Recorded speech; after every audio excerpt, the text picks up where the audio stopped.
Blessed and happy Friday to all of you, my dear friends, my dear brothers and sisters, my dear good people of God, faithful followers of the Daily Gospel Reflection with Father Jack. My dear kababayans, today is September 26, 2025, and today is Friday within the 25th week in Ordinary Time, Year C.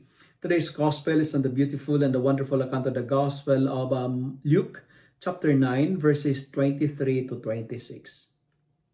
In today's Gospel, Jesus calls His disciples and all of us to a radical form of discipleship. Radical in a sense because He said, if anyone would come after me, let him deny himself and take up his cross daily and follow me.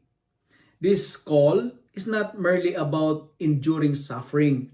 It is about surrendering our own selfish desires, selfish ambitions, and attachments so that God's will can take precedence in our lives. True discipleship requires courage, humility, and the willingness to let go of what keeps us from fully loving God and others. The requirement to be a disciple, we need to take up our cross. We need to follow Him and deny ourselves.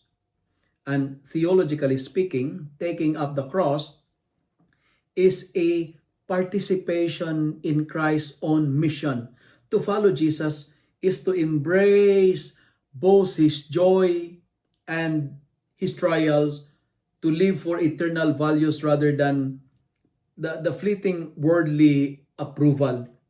And Jesus warns that gaining the whole world, including its wealth, power, or popularity, means nothing if it costs our soul. Faithful discipleship prioritize eternal life over temporal gains and challenging us to align our hearts with God's purposes above all else. And to conclude, today's gospel calls us to daily conversion. Each day, offers opportunities to choose selfishness to choose selflessness over selfishness, service over comfort, and to choose faith over fear. By carrying our cross with love and perseverance, we witness God's transformative power in the world. And the reward is not merely in what we gain, but in who we become.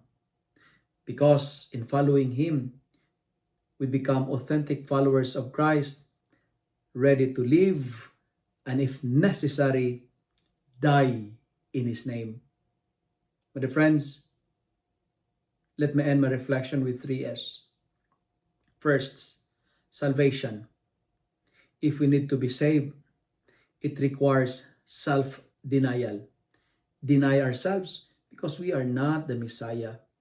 Ourself is no longer the most important factor. And if we deny ourselves, salvation also requires sacrifices. Denying or what we call embracing eternal life, it requires for us to sacrifice everything, including our comfort.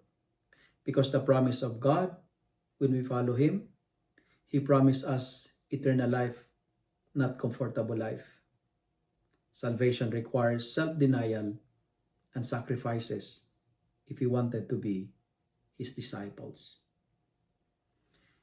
If you love and like this reflection, kindly share it with your friends, share it with your family, make the Word of God viral so that many will be blessed. Amen.